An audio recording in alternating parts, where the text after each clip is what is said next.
saya petugas jaga hari ini, Bidan Yona. Baiklah, nama ibu siapa? Ibu Sulis.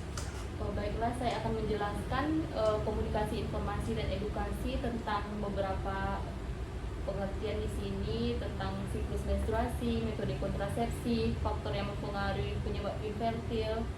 Sebelumnya ibu mengetahui kayak mana ya? Nggak tahu, Bu. Oh, nggak tahu ya bu. Yang baiklah, saya di sini akan menjelaskan tentang siklus menstruasi pada ibu. Siklus menstruasi itu terdiri dari 4 fase. Yang pertama fase menstruasi atau fase perdarahan, di mana perdarahan itu biasanya haid itu terjadi hari pertama sampai hari kelima. Fase folikular yaitu dari hari pertama sampai hari ke-13. Yang ketiga yaitu fase ovulasi, di mana itu fase kesuburan yang terjadi pada hari ke-14 sesudah terjadinya menstruasi. Dan yang keempat yaitu fase luteal yang terjadi hari ke-15 sampai hari ke-28. Apa ibu mengerti? Mengerti, Bu. Ada yang mau ditanya? Ada, Bu. Baiklah Bu Sulis, di sini apa ibu sebelumnya pakai KB apa? Pil, Bu. Pakai KB pil. Baiklah, saya akan menjelaskan metode kontrasepsi yang biasanya dipakai oleh wanita. Yang pertamanya yaitu kontrasepsi jangka panjang. Biasanya pemasangan IUD itu bertahan dari 3 tahun, ada yang 5 tahun, dan ada juga yang 10 tahun. Ada yang bersifat hormonal, ada pil KB, suntik 3 bulan sama yang 1 bulan. Yang kontrasepsi untuk penghalang biasanya pemakaian kondom. Ada kontrasepsi darurat. Biasanya kontrasepsi darurat itu namanya pil kontrasepsi darurat atau PKB dan IUD tembaga. Next yaitu apanya kontrasepsi alami untuk tentang kontrasepsi alami ini biasanya mengetahui tentang masa subur. Jadi pas masa subur itu kita tidak melakukan hubungan. Dan yang berikutnya itu kontrasepsi permanen dengan istilah steril pada perempuan atau tubektomi. Apa ibu mengerti dengan penjelasan saya? Mengerti, Bu. Baiklah, saya akan menjelaskan kepada ibu yang berikutnya tentang infertil, yaitu infertil itu adalah gangguan kesuburan pada pasangan. Biasanya gangguan kesuburan pada pasangan ini biasanya ibunya nggak bisa punya anak. Infertil ini terdiri dari 2, ada yang primer, ada yang sekunder. Kalau yang primer itu dia belum pernah punya anak. Kalau yang sekunder ini dia udah pernah punya anak sebelumnya, jadi untuk anak keduanya dia nggak bisa. Salah satu penyebab faktor infertil ini biasanya kebanyakan rata-rata pada laki-laki atau 35% lah penyebabnya. Ada yang biasanya dipengaruhi oleh faktor gaya hidup kurang sehat seperti merokok, mengkonsumsi minuman alkohol, otomatis kualitas spermanya juga tidak bagus. Saya akan menjelaskan tentang pastikan kesehatan ibu pada masa prakonsepsi terpenuhi, seperti makanan yang terbuat dari karbohidrat terpenuhi seperti nasi, jagung, protein hewani sama nabati. Protein hewani itu berasal dari kayak ikan. Ada yang protein nabati seperti dari tempe. Pastikan kebutuhan gizi ibu terpenuhi setiap bulannya ya Bu.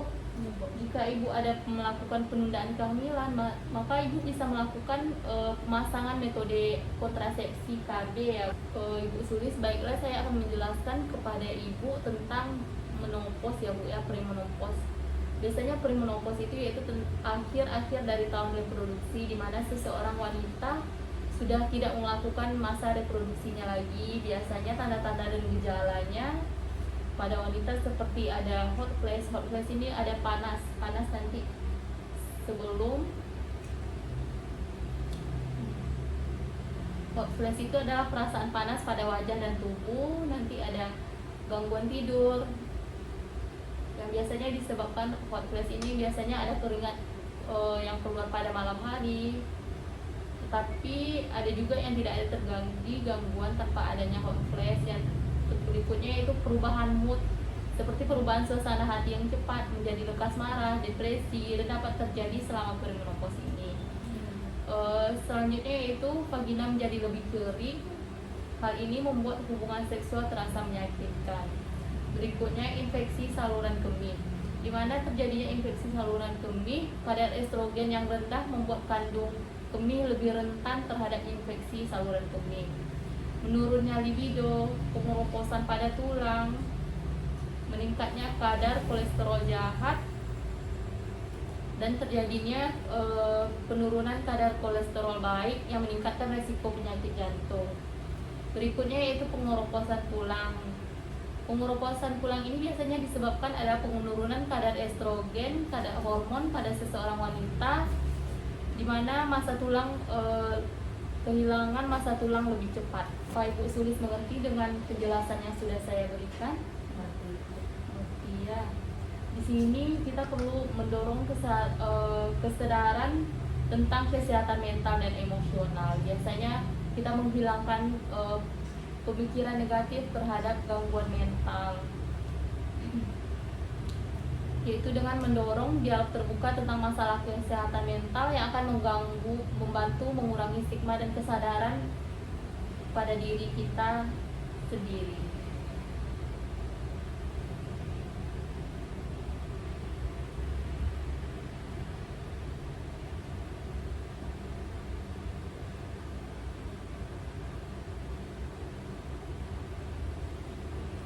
Langkah-langkahnya itu dengan cara mendorong kesadaran akan kesehatan. Semoga dengan upaya tersebut kita bisa menciptakan masyarakat yang lebih peduli akan menghargai kesehatan mental. Jadi jangan ragu mencari bantuan jika membutuhkannya.